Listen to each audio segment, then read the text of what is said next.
O lure of the lost lagoon, I dream tonight that my paddle blurs the purple shade where the seaweed stirs. I hear the call of the stirring firs and the hush of the golden moon.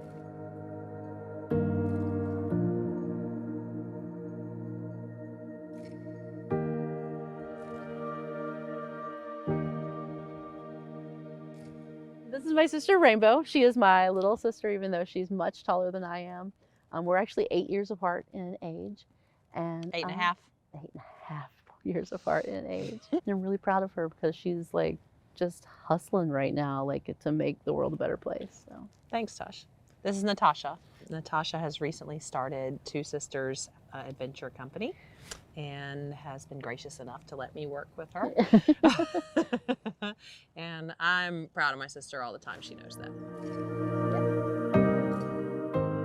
when I started the Parks and Recreation program, there were 3 other females in an 80-person program, and they were all white females. One of the things within the outdoor community is, I always say, like, all white guys are welcome. I've never really felt fully embraced by the outdoor community. Like, my whole life I've thought, I really would love to run my own company and do things the way I want to do it.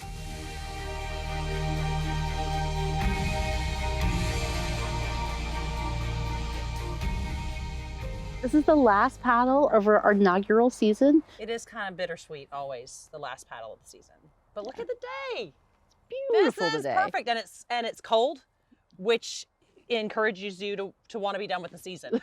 It's a gorgeous day, but you're also realizing, okay, it's time to sit by the fire.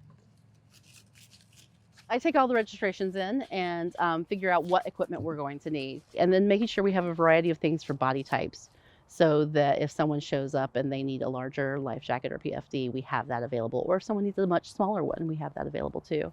And then trying to think about that the same with boats, to make sure we have everything we need. We grew up pretty poor, like we had a single mother who had a blue collar job. We grew up pretty poor, not a lot of resources. So I think from the very beginning, I kind of had to fight for my place.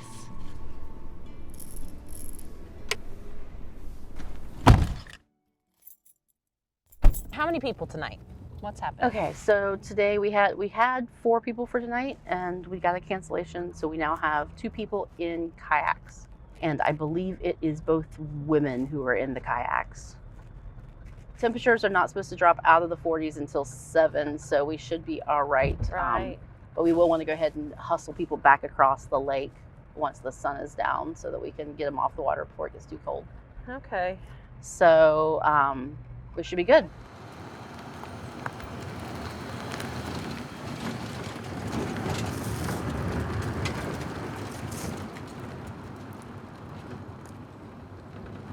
Like so many other people, so many other women, I have grown up not sure if my body is what it's supposed to be. And in the outdoor industry, it is really common for there to be just like cookie cutter equipment and cookie cutter expectations that we're all supposed to fit ourselves into this box. And I am not a box. Like, we need to leave it crooked so we can sponge it.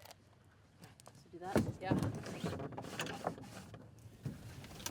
I'm a big woman, and I had gotten a whitewater boat that was a little narrow, and I came out to test it on the water, and I rolled it right, and it was a little too windy that day too, and I rolled it right over, and then it was a little bit of an emergency situation. I mean, I made it. Carrying our weight in our hips and thighs, is actually one of the barriers that women are afraid to paddle, because they're afraid they're going to get stuck in a boat because, oh, I'm too fat, or whatever. Just making sure people know that that's not the case, and you can come out and you can do this.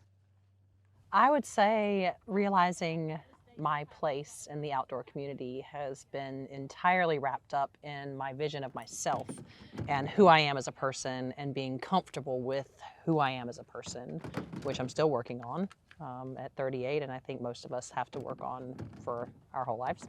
Yeah. It's hard to put it. There's no linear story to that, finding your place, but it definitely. Ebbs and flows, Ebbs like and the flows. river goes. Yeah, and imposter syndrome is so real. It's so real. And in the outdoors, that's yeah, it's a lot. Yeah. Hold on.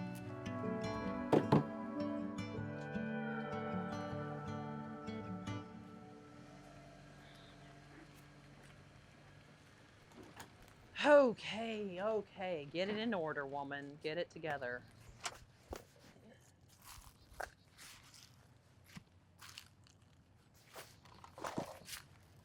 Site management is huge.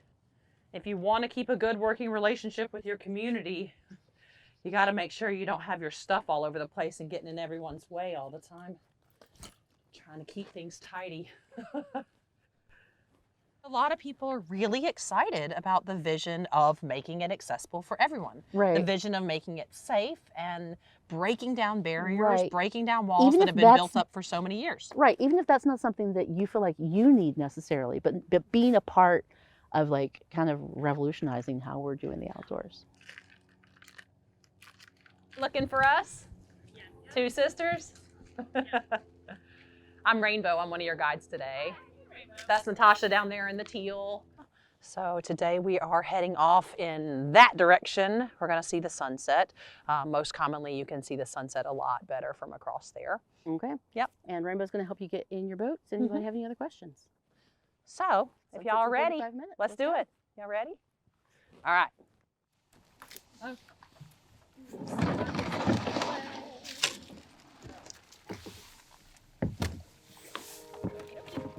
I'm one of those people that has constant noise in my brain. Like I can't stop very often. And when I'm on the water, I can finally just stop.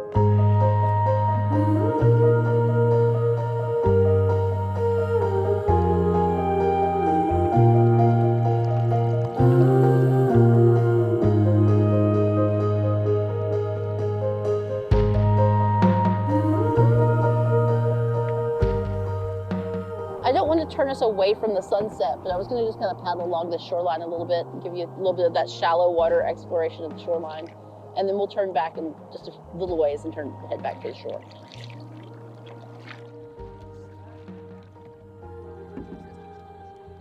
It is perfect that this is our last day. This is the most beautiful sunset we've had all season. Like I said, it's cold, so it makes you want to be warm and recognize the need to be off the water, but it's so stunning. I was over there feeling a little melancholy of like, see you next year. I hope you're here still next year, limb. And I hope you're still here next year, ball of roots, you know, like having this thing. And I hit the same rock I've hit 3 times this year. So, you know, it's a nice little wrap up for that. But yeah, it's melancholy. It is.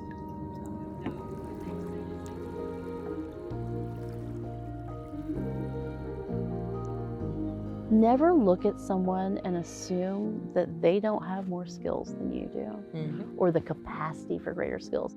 Come up with solutions for ways to make the outdoors accessible for anybody who wants to be there.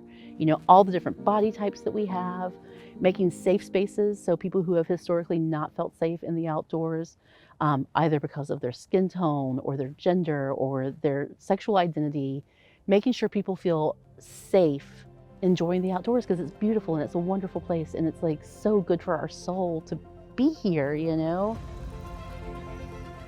It is dusk on the lost lagoon, and we two dreaming the dusk away, beneath the drift of a twilight gray, beneath the drowse of an ending day, and the curve of a golden moon.